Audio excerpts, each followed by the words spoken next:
سورۃ البقرہ کی آخری 2 آیات بھی بہت اہمیت کی حامل ہیں، اور ان کی ایک فضیلت جو یہاں پتہ چلتی ہے کہ ان کو پڑھ کر اگر کوئی شخص دعا کرتا ہے تو وہ دعا قبول ہوتی ہے. ایک اور حدیث میں آتا ہے، عبداللہ بن مسعود سے روایت ہے کہ جب رسول اللہ صلی اللہ علیہ وسلم معراج پر تشریف لے گئے، رسول اللہ صلی اللہ علیہ وسلم کو وہاں 3 چیزیں دی گئی تھی. ایک تو 5 نمازیں، دوسری سورۃ البقرہ کی یہ آخری آیات، اور تیسری آپ کی امت میں سے اس شخص کے باقی تمام تباہ کرنے والے گناہوں کو اللہ نے بخش دیا جو اللہ کے ساتھ کسی کو شریک نہ ٹھہرائے، جو شرک نہ کرے. تو یہ 3 چیزیں ملی تھی جن میں نماز کا ذکر عام طور پر ملتا ہے کیونکہ اس کے بارے میں مزید وضاحت سے احادیث بھی ہیں. تو اس حدیث سے کیا پتہ چلتا ہے کہ سورۃ البقرہ کی آخری 2 آیات عرش کے نیچے سے ایک خاص خزانے سے نصیب ہوئی ہیں، اور یہ نبی صلی اللہ علیہ وسلم ہی کو ملی ہے، باقی انبیاء کو نہیں دی گئی. ایک اور روایت سے پتہ چلتا ہے، نعمان بن بشیر سے روایت ہے کہ نبی صلی اللہ علیہ وسلم نے فرمایا کہ اللہ تعالیٰ نے آسمان و زمین پیدا کرنے سے 2000 سال پہلے ایک کتاب لکھی. اس کتاب میں سے 2 آیات اتاری جن کے ساتھ سورۃ البقرہ کو ختم کیا.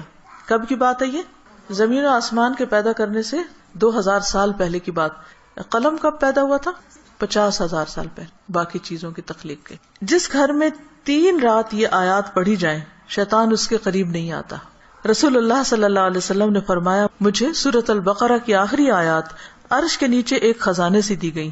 مجھ سے پہلے یہ آیات کسی نبی کو نہیں دی گئی، یعنی یہ آپ کی خاص خصوصیت ہے کہ آپ کو یہ نصیب ہوئی. اور پھر ایک اور جگہ یہ بات بھی پتہ چلتی ہے ان آیات کے بارے میں کہ جو شخص رات کے وقت ان آیات کو پڑھ لیتا ہے تو وہ اسے ہر چیز سے کافی ہو جاتی. تو آپ اس کو اپنی عادت بنا سکتے ہیں، رات کو سونے سے پہلے پڑھ لیں، یا کسی نماز میں پڑھ لیں، مغرب یا عشاء کی نماز میں پڑھ لیں، یا ویسے ہی بیٹھ کے پڑھ لیں، کیونکہ ان کی فضیلت بہت زیادہ ہے. عبداللہ بن عباس بیان کرتے ہیں کہ ایک دن جبریل علیہ السلام نبی صلی اللہ علیہ وسلم کے پاس بیٹھے ہوئے تھے کہ ایک بہت زور کی آواز سنی. جبریل علیہ السلام نے اپنا سر اٹھایا اور کہا کہ آسمان کا ایک دروازہ ہے جو آج کھلا ہے، آج سے پہلے یہ کبھی نہ کھولا گیا. پھر اس سے ایک فرشتہ اترا. جبریل علیہ السلام نے کہا کہ یہ ایک فرشتہ ہے جو آج سے پہلے کبھی زمین پر نہیں اترا. فرشتے نے سلام کیا اور کہا کہ آپ صلی اللہ علیہ وسلم کو 2 نوروں کی خوشخبری ہو جو آپ کو عنایت ہوئے ہیں، آپ سے پہلے یہ کسی نبی کو نہیں دیے گئے. اور دوسری سورۃ البقرہ کی آخری آیات، کوئی حرف اس میں سے تم نہ پڑھو گے کہ اس کی مانگی ہوئی چیز تمہیں نہ ملے، یعنی اس کو پڑھ کر اور دعائیں بھی قبول ہوتی ہیں. تو ان آیات کا ترجمہ جو ہے وہ آپ دیکھ سکتے ہیں قرآن پاک ترجمے والے سے. لیکن یہ ہے کہ جو خاص بات ان آیات میں کی گئی ہے، پہلے تو اس میں ایمان پر بات ہے کہ رسول خود بھی ایمان لائے ہیں اور سارے مومن بھی. کن کن چیزوں پر؟ اللہ پر، ملائکہ پر، کتب پر، رسول پر. دوسری اہم بات لا نفرق بین احد من رسلہ، کہ ہم رسولوں کے درمیان فرق نہیں کرتے. فضیلت جو اللہ نے ان کو دی وہ اللہ ہی نے دی، لیکن ہمارا کیا فرض بنتا ہے کہ سب پر ایمان لائیں. اور پھر صحابہ کرام نے کیا کہا، وقالوا سمعنا واطعنا، کہ ہم نے سنا اور ہم نے اطاعت کی، ہم ایمان لے آئے اور جو کچھ ہمیں کہا جائے گا ہم اس کو مانتے ہیں. ہمیں اس کے بدلے کیا چاہیے؟ غفرانک، تیری بخشش چاہیے. یعنی بندہ اللہ کی بات مانتا ہے اور اللہ تعالیٰ اس کے ساتھ بخشش کا وعدہ کرتا ہے. ربنا والیک المصیر. اور یہ بخشش کیوں ضروری ہے کہ اللہ تعالیٰ ہم کو معاف کر دے؟ کیونکہ ہم نے اللہ کی طرف پلٹنا ہے، لوٹنا اسی کی طرف، رجوع اسی کی طرف. پھر فرمایا کہ لا یکلف اللہ نفسا الا وسعہا، ہر بندے سے حساب اتنا ہی ہے جتنی وہ استطاعت رکھتا ہے، اسی کا مکلف ہے، اس سے زیادہ اس سے نہیں پوچھا جائے گا. چاہے جسمانی صحت ہو، چاہے مال ہو، چاہے اولاد یا عقل یا کچھ بھی، تو ہر شخص کا حساب اتنا ہی ہے. لہا ما کسبت وعلیہا ما اکتسبت، اسی کو ملے گا جو اس نے نیکیاں کی اور اسی کے ذمہ ہے وبال جو اس نے غلط کام کیے. فائدہ بھی اسی کا اچھے کام کرنے کا اور نقصان بھی اسی کا غلط کام کرنے کا. تو پھر ہم دعا کیا کرتے ہیں، ربنا لا تؤاخذنا ان نسینا او اخطانا، اللہ اگر ہم بھول جائیں یا ہم سے خطا ہو جائے تو تو ہمیں پکڑنا نہیں، مؤاخذہ نہیں کرنا. ربنا ولا تحمل علینا اصرا کما حملتہ علی الذین من قبلنا، اللہ ہم پر وہ بوجھ نہ ڈالنا جو ہم سے پہلے لوگوں پہ ڈالا. یعنی ان کی شریعتیں جو تھی وہ مشکل تھی، ہماری شریعت بہت آسان ہے. مثلا نبی صلی اللہ علیہ وسلم جب حج پہ تشریف لے گئے تو آپ نے کچھ ریچولز کی ایک ترتیب بتائی، لیکن چونکہ کراؤڈ بڑا تھا تو اس ترتیب میں کچھ لوگوں نے فرق کر دیا. کیا تھا کہ جیسے آپ پہلے رمی جمار کریں، پھر اس کے بعد سر مڈائیں، پھر اس کے بعد احرام کھول دیں، لیکن کچھ لوگوں نے اس ترتیب کو آگے پیچھے کر دیا. تو اس پر آپ نے فرمایا لا حرج، لا حرج، کوئی حرج نہیں، کوئی نقصان نہیں. تو یہ ہمارے دین کی ایک سہولت ہے، آسانی ہے.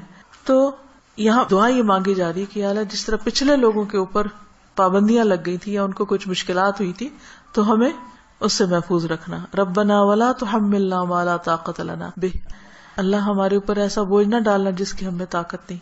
اب دیکھیے کہ اگر ہم امن سے ہیں، سلامت ہیں، ہم سانس لے رہے ہیں، کھا پی رہے ہیں، جس کا مطلب اللہ کی رحمت ہے ہم پر. کوئی بھی چیز آپ دیکھیں کہ کسی وقت بھی آؤٹ آف کنٹرول ہو سکتی. سورج کسی وقت آؤٹ آف کنٹرول سے ستارے آپس میں ٹکرا سکتے ہیں، زمین کے اندر سے لاوا ابل سکتا ہے، زلزلہ آ سکتا ہے. انسان کسی کام کرنے کی سکت نہ رکھے، بیٹھے بٹھائے اس کو کچھ ہو سکتا ہے. اس کے بولنے کی قوت، اس کے دیکھنے کی، اس کے سننے کی کچھ بھی چھن سکتی ہے. تو اللہ تعالیٰ سے ہم دعا کرتے کہ یا اللہ ہم پر وہ بوجھ نہ ڈال جس کے اٹھانے کی ہمیں سکت نہیں، یعنی ایسی کسی آزمائش میں نہ ڈالنا کہ جس سے ایمان جانے کا خطرہ ہو.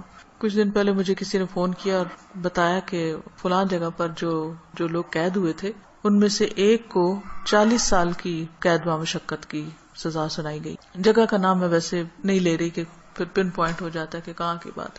تو میری بیٹی نے کہا کہ میرے ذہن سے یہ بات اتر ہی نہیں رہی، کیونکہ جو اس آدمی کی بیوی تھی اس نے فوراً ہی خلا لے لی کہ میں تو اتنا ویٹ نہیں کر سکتی، اور حالانکہ اس کی بچی بھی تھی چھوٹی. اور 40 سال تک کون جیتا ہے ماں باپ میں سے، بہن بھائیوں میں سے، کہ جو اس کو پیچھے ملنے کے لیے جائیں. اور سزا بھی کوٹھڑی کی سزا ہے، کیونکہ تکلیف دہ قسم کی سزا ہے. تو وہ کہتے اس شخص کی بیوی نے خود آ کے بتایا کہ میں یعنی کہ کس طرح یہ سب کچھ ہوا اور کیسے وہ پکڑا گیا اور کیسے سزا ہوئی، کس طرح میں نے خلا لے لی اور اب میں خود ارن کر رہی ہوں، اپنا زندگی چلا رہی ہوں. کہتی کہ مجھے جو چیز بہت زیادہ ڈسٹرب کر رہی ہے وہ یہ کہ دنیا میں بھی بعض اوقات لوگوں پر ایسی بڑی بڑی تکلیفیں آ جاتی ہیں کہ جس میں سارے ہی ساتھ چھوڑ جاتے ہیں. تو قبر میں کیا ہوگا اور جہنم میں کیا ہوگا، کوئی حال نہیں پوچھنے آئے گا.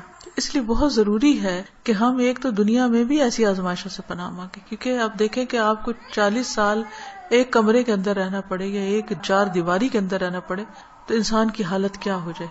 ہم اچھے بھلے کھاتے پیتے چلتے پھرتے، ہم کہتے ہیں جی اب ہمارے فزیکل چینجز آ رہے ہیں، اب ہم جوان ہو رہے ہیں، اب ہم بوڑھے ہو رہے ہیں، اب ایسا ہو رہا ہے، ابھی ویسا ہو رہا ہے. تو ایک شخص جس کی جوانی بڑھاپا سب کچھ ایک جیل کے اندر گزرے، اس کی کیفیت کیا ہو سکتی ہے جس کی کہ مجھے 40 سال یہاں رہنا ہے، 40 سال یہاں. اس کے لیے تو زندگی ایک طرح سے ختم ہے. تو میں نے اس کو سمجھایا کہ دیکھو 40 کے بعد نکلے گا تو صحیح نا، اگر زندہ رہا. اول تو پتہ نہیں کب تک زندہ. سوچو ان لوگوں کے بارے میں، تم اس سے زیادہ ڈسٹرب ہو تم ان کے بارے میں کہ جو قبر میں اس سے بڑی جیل میں، اور جو آخرت میں پکڑے جانے والے ہیں ان کا کیوں نہیں تم سوچ رہی؟ ان کے لیے کچھ کرو. ہم سب کا فرض بنتا ہے کہ کوئی اچھی بات ہمیں پتا ہے تو ہم دوسروں کے ساتھ شیئر کرتے رہیں تاکہ وہ بھی گناہوں سے بچیں.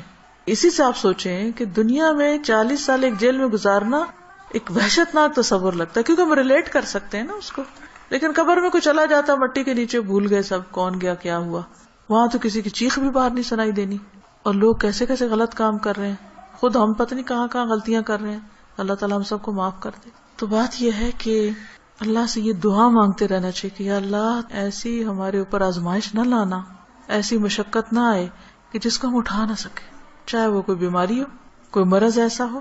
آپ دیکھیں کہ بعض بیماریوں میں پین ہوتی ہے، بعض میں تکلیف ہوتی ہے، ناقابل برداشت حد تک تکلیف ہوتی. اس وقت انسان کے لیے صبر کرنا اور اپنے آپ کو کنٹرول میں رکھنا کہ منہ سے کوئی غلط بات نہ نکلے، اور اگر منہ سے تو چھوڑے دماغ میں بھی برا خیال نہ، کیونکہ حدیث میں آتا نا کہ تم اس وقت تک نہ مرو جب تک تمہارا حسن ظن اللہ کے بارے میں نہ ہو.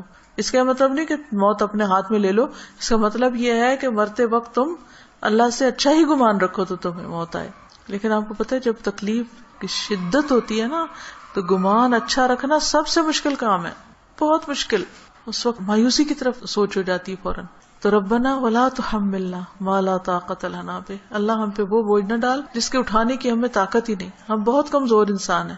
ربنا ولا تحملنا ما لا طاقت لنا به واعف عنا واغفر لنا وارحمنا. یہ جو 3 لفظ ہیں جب انسان پڑھتا ہے تو سوچتا ہے یہ ایسا کیوں ہے، معاف کر دے، بخش دے، رحم کر، کیونکہ یہ بہت شدید ضرورت ہے ہماری کہ اللہ ہم کو معاف کر دے. ہم بہت غلطیاں کرتے ہیں، یعنی اس میں تاکید اور تکرار ہے. واعف عنا واغفر لنا وارحمنا. اگر شعوری طور پہ ہم ہر روز پڑھیں کم از کم 1 دفعہ تو کتنا فائدہ ہو سکتا ہے. انت مولانا فانصرنا علی القوم الکافر، تو ہمارا مولا ہے تو دنیا میں بھی تو ہمیں کافر لوگوں پر مدد دے. تو اللہ تعالیٰ ہمیں اس دعا کو پڑھنے اور سمجھنے اور عمل کرنے کی توفیق دے. السلام علیکم ورحمۃ اللہ وبرکاتہ. سبحانک اللہم و بحمدک اشہد ان لا الہ الا انت استغفرک و اتوب الیک.